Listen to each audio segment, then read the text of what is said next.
Ladies and gentlemen, I have completed a playthrough of Fire Emblem Engage.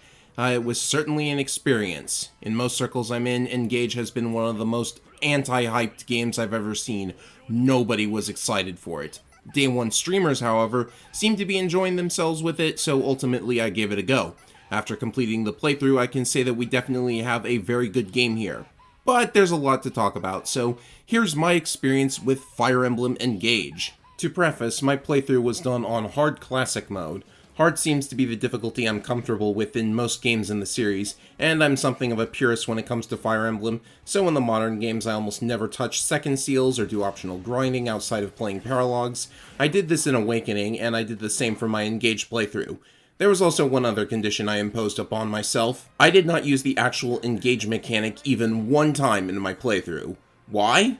When I saw what engaging did, I thought it was totally overpowered, and it most certainly can be. So I wanted to test if the game design would let me beat the game without it, and while I don't recommend this condition for first-timers or anybody playing on Maddening, I can confirm that I did beat the game this way. It did create some frustrations, but mostly in combination with my own bad luck. Seriously, they should have just stuck with the GBA random number generator. Instead, they've got this weird hybrid random number generator thing that I'm not even sure the experts understand properly. First, let me get the most negative aspect of this game out of the way right now. The plot of Engage, which I will not spoil, is one of the dumbest Fire Emblem plots ever. Fates is probably worse than this, but the writing in Engage is of such low quality that a running theory is that the writers phoned it in so they could focus on the gameplay.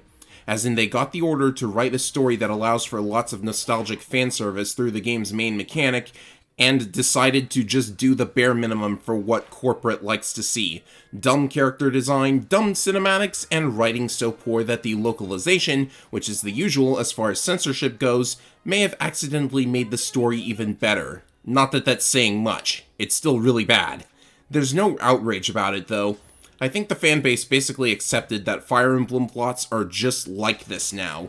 Three Houses worked well enough, but that game had influence from outside intelligence systems. What I mean to say is, there's probably just not any good writers left at Intelligent Systems, and the localizers, still stuck with their pickle addiction, are too busy thinking up dumb phrases like Hiya Papaya to even think of putting effort into a quality translation.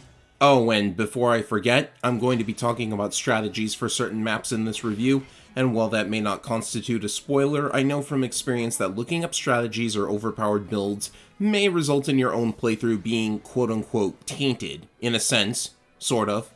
If you're serious about experiencing the game completely blind, I would not watch the rest of this. I already told you I like the game for its gameplay, and the game looks good graphically and has decent music and passable acting. Another aesthetic feature I'm fond of is that the mount variety is really high. The usual horses and wyverns are joined by wolf mounts, what appears to be a flying goat, and griffins. Someone's been playing around with SRPG Studio, what do you know? So, aesthetically, fine work in my opinion. So let's talk gameplay. At first glance, Engage shares a lot of traits with Fire Emblem Fates. Weapons don't wear down and break, but staves and consumables do. You have knife weapons, tonics, and status effects last one turn only. Infinite durability weapons was one of the changes I didn't like about Fates because of how it affects resource management, and that many weapons had stupid drawbacks that made them less fun to use. The drawbacks are gone in Engage. Instead, weapons have weight, and characters actually have a new stat to reduce the speed penalty. This build stat is also a growth stat, which would normally be questionable, but there's no rescue mechanic, so increasing build doesn't have any drawbacks. On that note, I'm still baffled as to why they refused to add rescue back into Fire Emblem. Makes no sense. Anyways, since the difficulty actually demands the player bring their best weapons to each map, I can say I'm totally okay with the infinite durability, especially since there are things you can spend your money on that are actually important. I ended Engage with way less money in the bank than I did in Conquest, where I had very, very bloated coffers at the end. Though that was my normal mode playthrough, I haven't tried it on hard yet. Conquest is the only version of Fates I own, and I can barely stand to play it at all anyways. At any rate, they also managed to make the three types of magic more distinct even though they're all the same weapon type. Fire has the most power, wind is effective on flyers, and thunder can't double but has one extra range. They've also added surge magic, which never misses but has short range. Can't say I really used Surge that much, but interesting option. Unfortunately, they nerfed brave weapons into near uselessness, and effective weapons are just not as good as they used to be for various reasons. That doesn't leave a huge amount of weapon variety, but the staff variety is actually very nice. The new Obstruct staff is a fun toy to play with, and the Warp, Rewarp, and Rescue staves are surprisingly plentiful, though they did get nerfed significantly when used on their own. One interesting addition is a series of heavy weapons that push a unit one tile if they're hit with it, and these smash weapons have really high might. However, low accuracy and the fact that these weapons cause your opponent to attack first make them harder to use. I think they're best used after inflicting break status, which I'll explain later, but you still have to land the blow. If nothing else, it's nice to know that they aren't averse to trying out new ideas for weapons every now and again. Character classes are back to the usual for the series. Reach level 10, promote with a Master Seal, reclass with a Second Seal. If you plan on using Second Seals, always use the Master Seal at level 10 since EXP calculation is the same as Awakening. There are skills unique to certain classes as well, and you don't keep these after reclassing, you actually lose your class skill if you use a Second Seal. Which is probably fine, they don't want you piling on too many skills at once, as you'll see. Classes have also been given certain categories that each come with an extra benefit. Covert-type units, such as Thieves and Archers, double the bonuses of terrain they occupy. Mystical-type units, such as Mages, ignore enemy terrain bonuses, and backup-type units, such as Heroes, are able to perform Chain Strikes, which is basically a chance to do some extra damage if the unit is in range of an enemy an ally is also targeting at the same time. Despite being called backups, they're basically the unit you want to send in first, as they can pile on lots of extra damage when the rear attackers start their advance as well. A clever concept, and like a lot of things that I'll talk about, the enemy can actually do this to you too. Chain Strikes ignore defense completely, so if you were thinking of sending in your Armor Knight and just absorbing a bunch of hits from the enemy for 0 damage, they're gonna Chain Strike you and eat right through your defenses. The most interesting class category to me, however, was the Chi Adept category. Am I saying that right? It's spelt with a Q. Chi Adept. Anyways, this category consists of 3 whole playable units, 2 healers, and the Dancer for some reason. These classes are able to use punching attacks, which return from 3 houses in a much more balanced form. They're also able to chain guard, which means they can negate 1 hit against an adjacent ally, but only while at full health and it costs a chunk of their health to do so. For some reason, people don't seem to like the units that can do this, but I found them to be invaluable additions to the game. I really like it.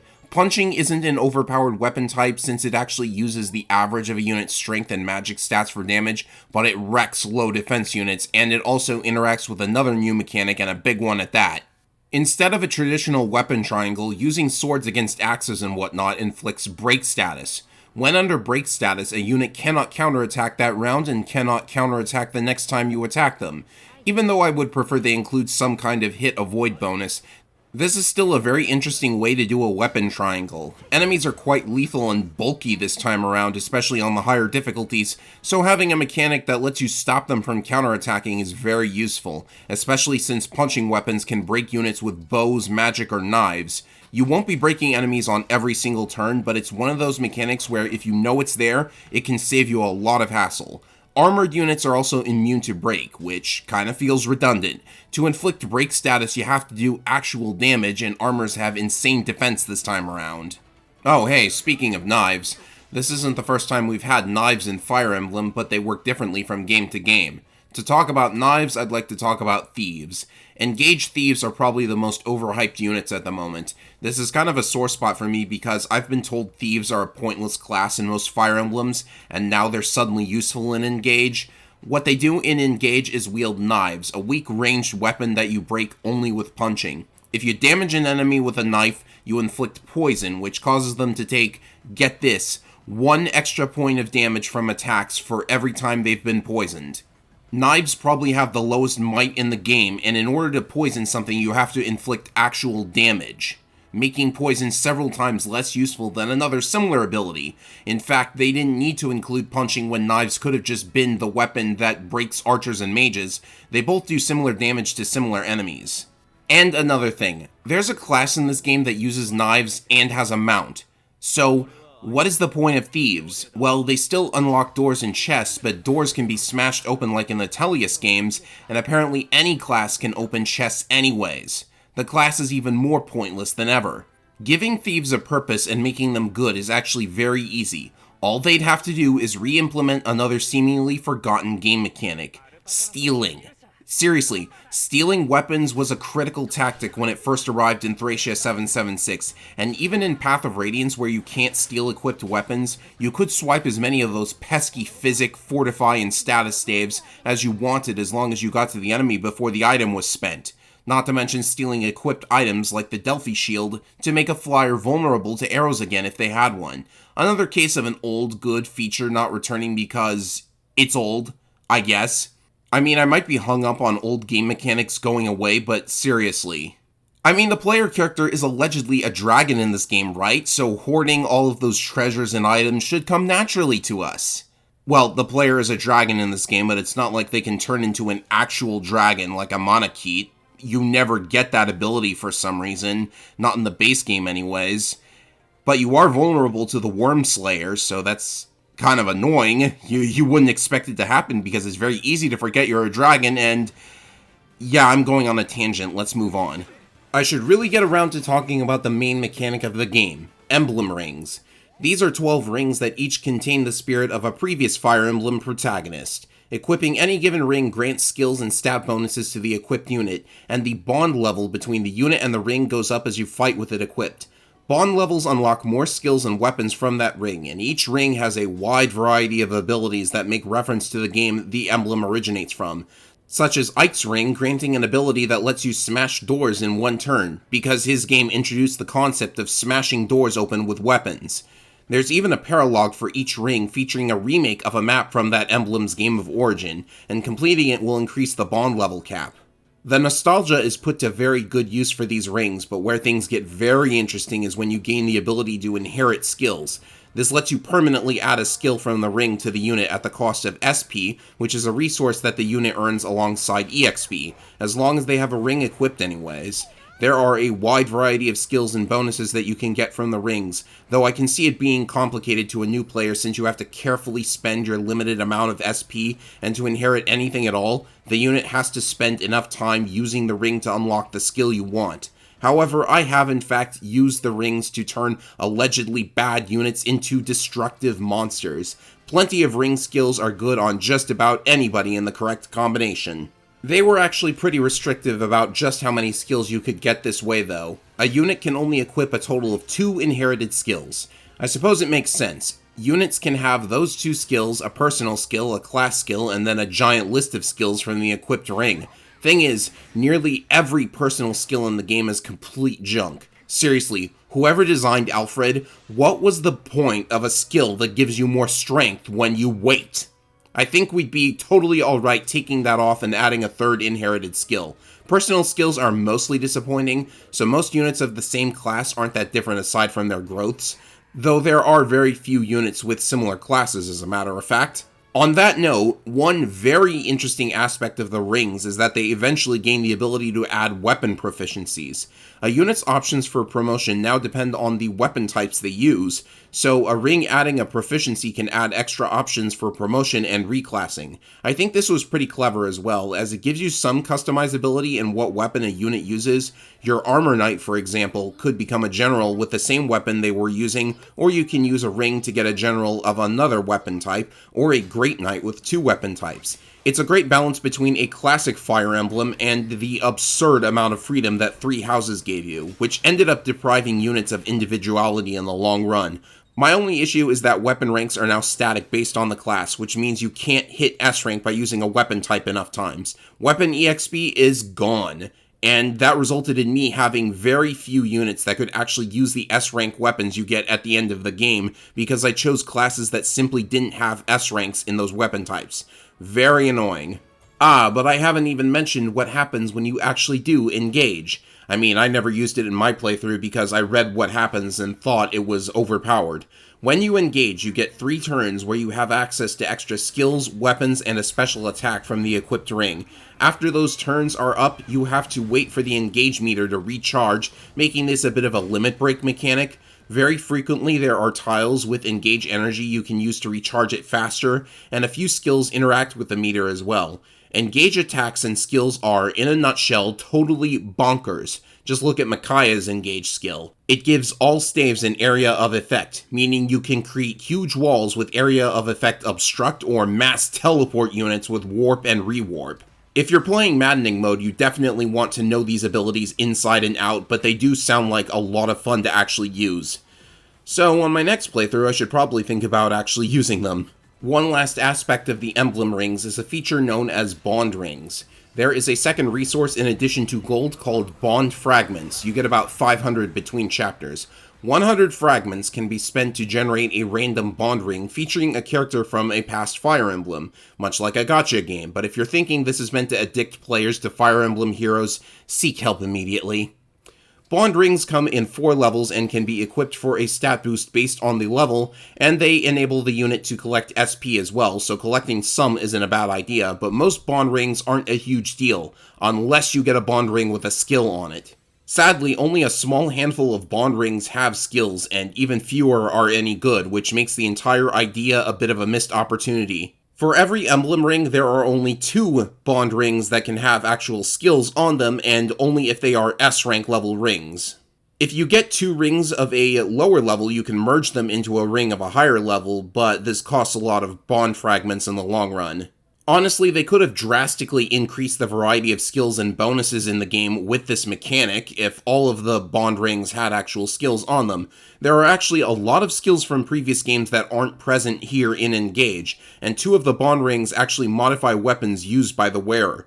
Would have been great to have many rings like that, and the random nature of them is mitigated by a luck manipulation exploit. Oh, and bond fragments can also be used to boost the bond between a unit and any emblem ring, and this is definitely more impactful than bond rings anyways, so I wouldn't, go crazy and buy a bunch of bond rings. It doesn't make sense to do that. Unless you are using the luck manipulation exploit to get the very best rings that you can possibly get. So far, I've been talking about all kinds of battle-related stuff. You guys are, at this point, probably wondering if they have any kind of equivalent to the Three Houses Monastery, which is often cited as a highly time-consuming part of the game. Though you could skip most monastery activities, doing so would leave you at a disadvantage as you missed out on many opportunities for more items, weapons, and stat boosters. The quests, which should really be called chores, also play out exactly the same in every playthrough, no matter what route you were on, so repeat playthroughs became repetitive, odd for a game with 4 routes in total. Engage does indeed have its own monastery in the form of the Flying Castle, the Somniel. I guess the name comes from the fact that you can go there to sleep and be woken up by a random character who just watches you sleep. It's really creepy. I don't know why they did that. Well, thankfully I can say that you will not spend nearly as much time here as you might have at the monastery. There are many activities you might consider unnecessary, like flying minigames, fishing minigames, ring polishing minigames, and for some freaky reason you can take care of your own little puppy creature thing who does absolutely nothing interesting, has no purpose to the plot, and literally just exists to shed bond fragments when you feed him a food item. You can also use food items to cook meals, which buffs your entire army for one battle, but not only is it random who cooks the food, it's also random whether or not the food is any good. It seems to depend on multiple factors the player is never made privy to, and will have to experiment to learn more about, or just look it up online, or just ignore the cooking features. Up to you. In my opinion, the Somniel doesn't come off as nearly as important or as impactful as the monastery did, and so the player is likely not going to spend as much time here, so it's a vast improvement in my opinion. There are definitely important facilities here, such as the marketplace, the ring room where all the skill inheritance occurs, and the arena, where you can have characters spar against one another for more EXP. This arena is really lame though. You can only do 3 fights between chapters, and no matter who you send in to fight, their opponent is going to be a random unit or emblem in your party. This means, instead of the game generating an opponent scaled to the entrance power level, the unit you send in could wind up fighting an impossible battle. You still get EXP if you lose, just not as much for a win, so luck could determine just how much extra EXP you're allowed to gain, and that's annoying to me. If they wanted a way to hand off some extra EXP to whatever unit you want, there is, again, a far superior way to do that that has been implemented before. Bonus experience! Seriously, Path of Radiance just nailed almost every game mechanic in one single game. Why is Engage struggling so bad? This is like the 17th entry in the series. Okay, I take that back. That's just one poorly implemented mechanic among a lot of really good mechanics. Like this next one, for example. One mechanic you should use quite a lot is the Forge. This game probably has my favorite Forge system. Not as much of a money sink as in the Tellius games, but certainly more accessible than the disastrous Forge system in Fates. For Engage's Forge system, you can use gold and metals to buy upgrades for any weapon in your arsenal, even the S-rank weapons. You can also engrave an emblem onto your weapons, and each emblem has a different effect on each weapon, though each emblem can only be on one weapon at a time. You can customize your weapons by doing this. I gotta tell you, forging killer weapons and using an emblem with a crit boost was probably the most fun I've had with a forge system in the entire series. I love it. Just never transform weapons. Like, don't turn iron into steel. You can simply buy that directly from the armorer. I don't know why they let you transform weapons. It's strange, but I guess it's another option if you want silver earlier than you were supposed to get it. But it's really not worth it in the long run to me. However, what might annoy you is how you get the metals you need for forging. You can freely explore each map after clearing it, and the metals are scattered throughout the map and you have to actually pick them up manually. I have no idea why. There's nothing else to do in the maps. They should have just given the medals to you automatically after each map clear. I mean, it doesn't make a lot of sense for you to have to walk around each map and pick up items and stuff when the Somniel was already going to great lengths to not be as time-consuming as the monastery, but whatever. You're also given the option to adopt animals and take them back to the Somniel, and I'm still not sure what even the point of this was. Why do I want bunnies, dogs, and pigeons running around my castle? Apparently putting animals on the farm gives you more items, notably dogs bring you more metals. You can also invest gold in each kingdom to increase the metal yield after battles taking place in that kingdom. This is generally considered not worth the investment. I don't really get why they thought the whole material gathering stuff was a necessary addition, but fine. It's not like it takes up a bunch of time or anything. It's just kind of a little annoying. So I've been talking about game mechanics and how creative and unique they are, but if there's one thing that can make or break a strategy game, it is the map design. If the maps aren't fun, then it doesn't really matter what the mechanics are. I'm not going to want to play the game again. Luckily for Engage, the map design is mostly pretty good. The early chapters are good, paralogs maybe open up way before the player is ready for them, but are good otherwise, and chapters 10 and 11 mark a difficulty spike, mainly because you lose the rings you had up to that point and have to regather them, so make sure you do any inheritance or bond ring stuff before that happens. Bosses in this game are actually interesting. Engage probably has the lowest number of bosses that just sit there and do nothing until you whack them. Many of them come after you after enough time or you cross a line on the field. They also have multiple life bars, something that was exclusive to the monster enemies in Three Houses until now. At first I found this annoying since bosses are really dangerous in Engage. Many of them can in fact use emblem rings exactly like the player can, so I didn't feel they needed 1-ups to make them more durable, especially since you face several bosses with emblem rings at the same time in multiple chapters. In fact, unrelated tangent, you fight the same boss characters multiple times throughout the story as if they were averse to creating more generic comic relief bosses, which is something that I actually liked back in Awakening. There were a lot of funny comic relief bosses there. Anyways, I don't think the 1-ups are so horrible. The issue that arises frequently is that the designers like to surprise the player and not in the best of ways. Frequently in the later parts of the game, the level design has lots of invisible trigger areas that cause groups of enemies to go on the offensive, or entering combat with a boss can cause swarms of reinforcements to arrive. Reinforcements are never ever the infamous ambush spawns, but they do flood the screen with dangerous foes. If triggered at the wrong time, the reinforcements can very easily overwhelm the player. It's something that seems set up to get first-timers to burn through their time crystal charges, which is this game's version of the Divine Pulse. Speaking of which, you get 10 charges with the crystal, and there appears to be no way to increase it beyond that. I'm okay with this feature. It's fine to have something that can correct an error without having to replay the entire chapter again. But if you're going to throw in a few surprises just so that the player feels more inclined to burn through charges, that is something I don't like very much, and that seems to be how some of Three Houses chapters were set up. It's not as big a deal in this game, but there are some instances where I feel like they were trying to do that.